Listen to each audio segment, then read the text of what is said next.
தாய்ப்பால் குடிக்க தலையெழுத்து இல்ல, கள்ளிப்பால நீ குடிச்சு கண்மூடு நல்லபடி. அடுத்த ஒரு ஜென்மம் இருந்தா ஆணாக நீ பிறந்தா பூமியில இட கிடைக்கும் போய்வாடி நல்லபடின்னு தேனி குஞ்சராமா பாடி கையில ஒரு பெண் பிள்ளைய வைத்து கள்ளிப்பால் கொடுக்க போகும் நேரத்துல கள்ளிப்பால் கொடுத்து பெண் பிள்ளையை கொன்றா சட்டம் தண்டிக்கும்னு எதிர்பார்த்து பாடி நடிகர் விவேக் கள்ளிப்பால் கொடுப்பதை தடுக்கும் காட்சியை மறக்கதான் முடியுமா? பெண் பிள்ளை பிறந்தாலே குற்றம் என்ற காலம் போயிட்டு தற்பொழுது பெண்கள் கல்வியிலும் பிற துறைகளிலும் சாதித்து வராங்க. ஆணுக்கு நிகரா பெண்கள் இந்த காலகட்டத்துல அலுவலகத்துல அமர்ந்து வேலை பார்க்கறாங்க. ஆனால் பெண்கள் பணிபுரியும் பல அலுவலகங்களில் அவர்களது உரிமைகள் கேள்விக்குறியாகி உள்ளது. ஆண்களால் கேலிக்கும் கிண்டலுக்கும் ஆளாக்கப்பட்டு பாலியல் துன்புறுத்தலுக்கு ஆளாகின்றனர். இதனால் வெளியில் செல்ல முடியாத அளவுக்கு மன உளைச்சலுக்கு ஆளாகின்றனர். இந்நிலையில் பெண்கள் அறிந்து கொள்ள வேண்டிய சட்டத்தில் ஒன்று போஸ் சட்டம். பணியிடத்தில் பாலியல் தொந்தரவுகள் ஏற்பட்டால் அதை எப்படி தைரியமாக எதிர்கொள்வது, டார்ச்சர் கொடுப்பவர்களை எப்படி சட்டப்படி தண்டிப்பது உள்ளிட்ட கூடுதல் விவரங்களை இந்த செய்தி தொகுப்பில் பார்க்கலாம். பணியிடத்தில் பெண்களுக்கு ஏற்படும் பாலியல் துன்புறுத்தல் சட்டம் 2013ஆம் ஆண்டு நிறைவேற்றப்பட்டது. பணியிடத்தில் பாலியல் துன்புறுத்தல் தடுப்பு சட்டம் 2013இன் படி அரசு மற்றும் தனியார் நிறுவனங்களில் பணிபுரியும் பெண்கள் சந்திக்கும் பாலியல் பிரச்சினைகள் பற்றி புகார் தெரிவிக்க விசாகா கமிட்டி அமைக்கப்பட வேண்டும் என கடந்த சில ஆண்டுகளுக்கு முன்பு அறிவுறுத்தப்பட்டு தற்பொழுது அது நடைமுறையிலும் இருந்து வருகிறது. 10 ஊழியர்களுக்கு மேல் பணிபுரியும் அனைத்து நிறுவனங்களிலும் அலுவலகங்களிலும் விசாகா கமிட்டி அமைக்கப்படுவது கட்டாயமாக்கப்பட்டது. இந்த விசாகா கமிட்டியின் தலைவராக பெண் அலுவலரை நியமனம் செய்ய வேண்டும் என்பது விதியாகும்.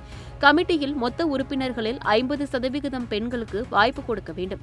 ஒரு உறுப்பினர் நிறுவன ஊழியராக இல்லாமல் தன்னார்வ தொண்டு அமைப்பை சேர்ந்தவராக இருக்க வேண்டும்.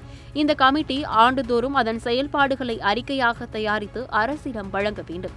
பெண் ஊழியரை தொட்டு பேசுவது, அவரை பாலியலுக்கு அழைப்பது, அதிகாரத்தை வைத்து மிரட்டுவது, பாலியல் ரீதியான வார்த்தைகளை பேசுவது, ஆபாசமான படங்களை காட்டுவது உள்ளிட்டவை பாலியல் தொல்லைகளாக வரையறுக்கப்பட்டுள்ளன.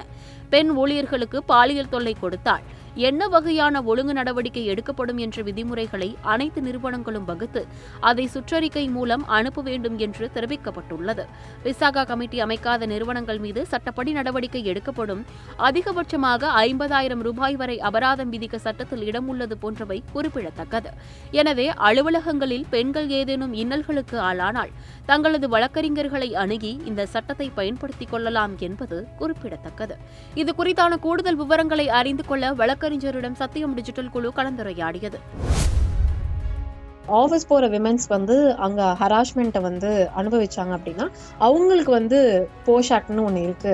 அது நம்ம எப்படி போஷ் ஆக்ட்னா என்ன, அதை யார்கிட்ட நம்ம போய் ஃபர்ஸ்ட் முறையிடணும், அது மாதிரியான சில விஷயங்கள் சொன்னா நல்லா இருக்குமா? போஷ் ஆக்ட் அப்படின்னு சொல்றது POSH அப்படிங்கிற ஒரு இதுல சொல்றோம். அது ஏன் அப்படின்னா பெண்களுக்கான ஒரு பணியிடங்களில் பெண்களுக்கான பாதுகாப்பு, பாலியல் வன்முறைகளில் இருந்து பாதுகாப்புங்கிறது ஆக்சுவலா அது ஒரு SHWP ஆக்ட்னு சொல்லலாம். Sexual harassment of women at work places act அப்படிங்கறத ப்ரொடெக்ஷன் இல்லைன்னா ப்ரிவென்ஷன் ஆஃப் செக்ஷுவல் ஹாரஸ்மெண்ட்ங்கிறதுனுடைய ஒரு சுருக்கம் தான் பாஷ்ன்னு சொல்றோம். ஸோ ஒரு ப்ரிவென்ஷன் அல்லது protection from sexual harassment of women at work place அப்படிங்கறத சொல்றதுனால நம்ம வழக்கு மொழியில பாஷ்ன்னு சொல்றோம். இந்த சட்டம் 2013ல இயற்றப்பட்டது. எப்படி ஒரு பெண்களுக்கு ஒரு சமத்துவ உரிமை இருக்கு, வாழ்வுரிமை, குறிப்பாக வாழ்வுரிமை என்றாலும் கண்ணியத்துடன் வாழும் ஒரு உரிமை, எந்த விதமான உரிமைகளும் அவர்களுக்கு தடை செய்யப்படாத ஒரு நல்ல சூழல்ல அவங்களுடைய வாழ்வுரிமை என்பது பணி செய்வதற்கான உரிமை, சம்பாதிப்பதற்கான உரிமை, அதுல வன்முறை இல்லாமல், குறிப்பாக பாலியல் வன்முறை இல்லாமல் அவங்க பணி செய்ய வேண்டியது என்பது அவர்களுடைய அடிப்படை ஒரு உரிமை. அடிப்படை உரிமைனா அரசியல் சாசனத்துல இருக்கக்கூடிய ஒரு உரிமை. அடிப்படை உரிமைகள் பறிப்போகுதுன்னா அவங்க அதற்காக அந்த நிறுவனத்தையும் அந்த அரசுக்கு எதிராகவும் வழக்கு போடலாங்கிறது தான் அடிப்படை உரிமைகளுடைய மிக சிறந்த ஒரு அம்சம். இந்த அடிப்படை உரிமைகளின் பார்ப்பட்டுதான் சமத்துவ உரிமை, வாழ்வுரிமை, கண்ணியத்துடன் வாழும் ஒரு உரிமை, தாங்கள் என்ன பணியை விரும்பினாலும் செய்வதற்கான ஒரு சுதந்திரம், இந்த 3 அடிப்படை உரிமைகளை உள்ளடக்கி அதன் அடிப்படையில வந்ததுதான் பணித்தளங்களில் பெண்கள் மீதான பாலியல் வன்முறைகளுக்கு எதிரான அவர்களுடைய ஒரு உரிமை. இந்த சட்டம் 3 விஷயங்களை பொறுத்தது. ஒன்று, இந்த பணி செய்யற இடத்துல பெண்களுக்கான பாலியல் வன்முறைகளை தடுத்தல் அப்படிங்கறது ஒரு நோக்கம். அடுத்தது தடை செய்தல். மூன்றாவது குறை தீர்த்தல். தடை செய்தல்னா அவங்களுடைய கம்பெனில, ஆபீஸ்ல, அலுவலகங்கள்ல அவங்க பணி விதிமுறைகள்ல யாரேனும் பாலியல் வன்முறைகளில், பாலியல் வன்கொடுமைகளில், பாலியல் சீண்டல்களில் ஈடுபட்டால் அது வந்து ஒரு மிஸ்காண்டக்ட், அது வந்து ஒழுங்கு நடவடிக்கை எடுக்கத்தக்க ஒரு ஒழுங்கீன செயல் அப்படின்றத அவங்களுடைய சர்வீஸ் ரூல்ஸ்ல மாத்தி அமைக்கணுங்கிற அளவுக்கு இது ஒரு சட்டமாக கொண்டு வரப்பட்டு விட்டது. இது வந்து ஒரு அரசு அல்லது பொதுத்துறை நிறுவனங்கள் அல்லது பெரிய பெரிய நிறுவனங்கள் அப்படிங்கறது மட்டும் இல்ல, சாதாரண சிறு நிறுவனங்களாக இருந்தாலும் 10 பேருக்கு மேல் வேலை செய்யக்கூடிய எவ்வளவு சிறு குறு நிறுவனமாக இருந்தாலும் அந்த நிறுவனத்துல இதற்கான ஒரு புகார் கமிட்டி என்பது இருக்கணும். அது பேர் இன்டர்னல் கமிட்டி, ஐசி. முன்னாடி எல்லாம் ஐசிசின்னு சொல்லுவோம், இப்ப அதுக்கு பேர் ஐசி.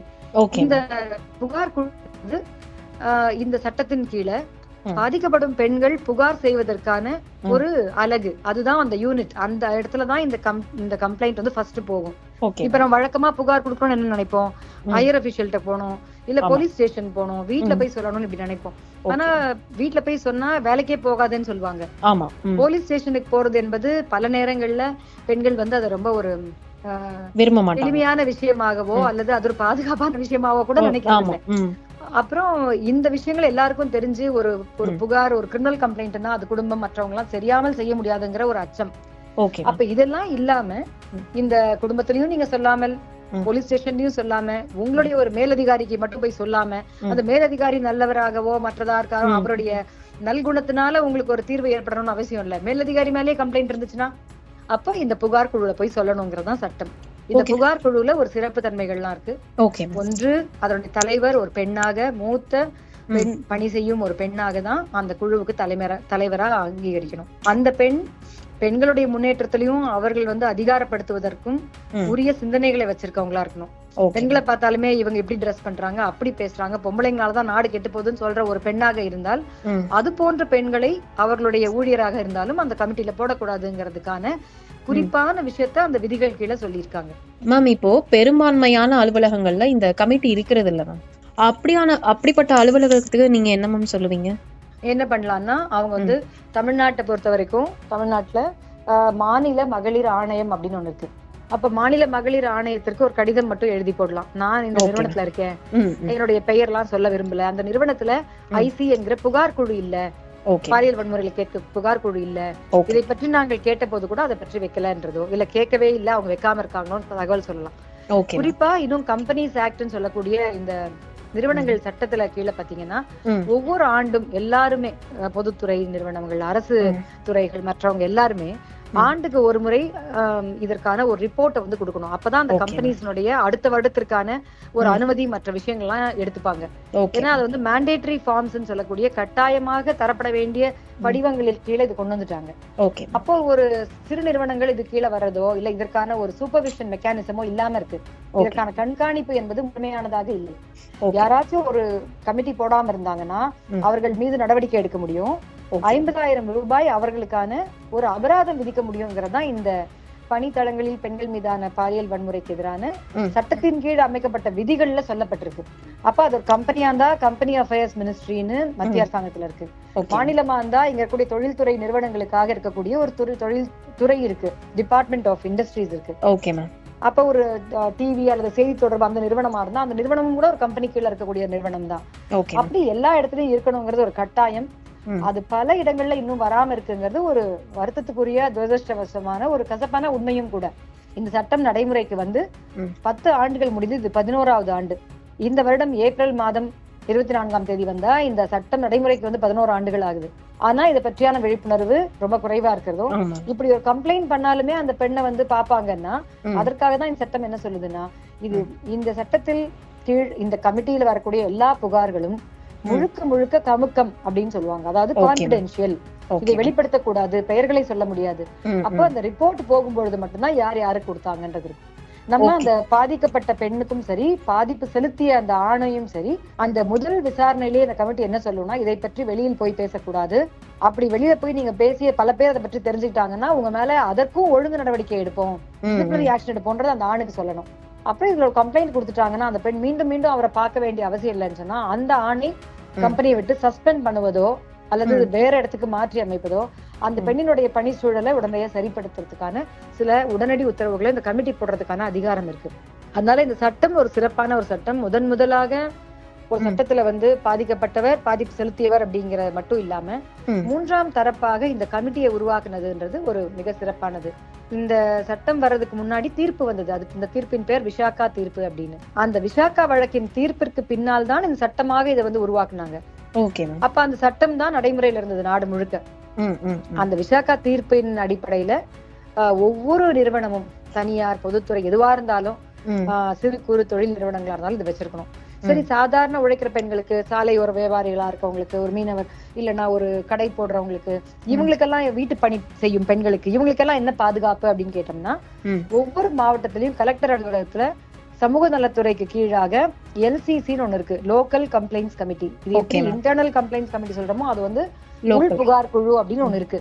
அதுல ஒரு மிக மூத்த பெண் அதிகாரி, சமூக நலத்துறையினுடைய மூத்த பெண் அதிகாரி தான் தலைவரா நியமிக்கணும். அதுலயும் ஒரு மூன்றாம் தரப்பு உறுப்பினர் போடணும்ன்றது சட்டம். எல்லா குழுலயும் மூன்றாம் தரப்பு உறுப்பினர் இருக்கணும்.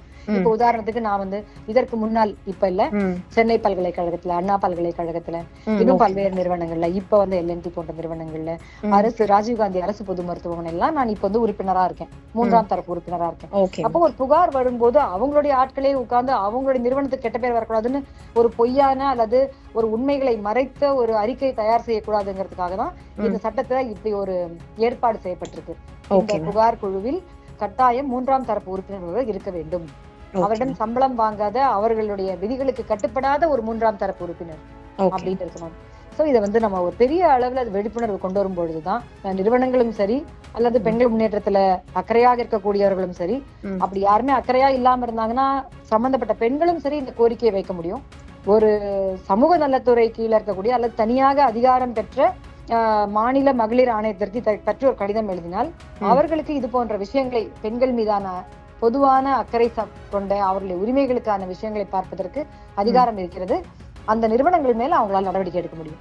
Okay ma'am, okay ma'am. Thanks for your golden informations ma'am. Okay. இது போன்ற ஏராளமான விழிப்புணர்வு தகவல்களை அறிந்து கொள்ள இணைந்திருங்கள் சத்தியம் டிஜிட்டலோடு.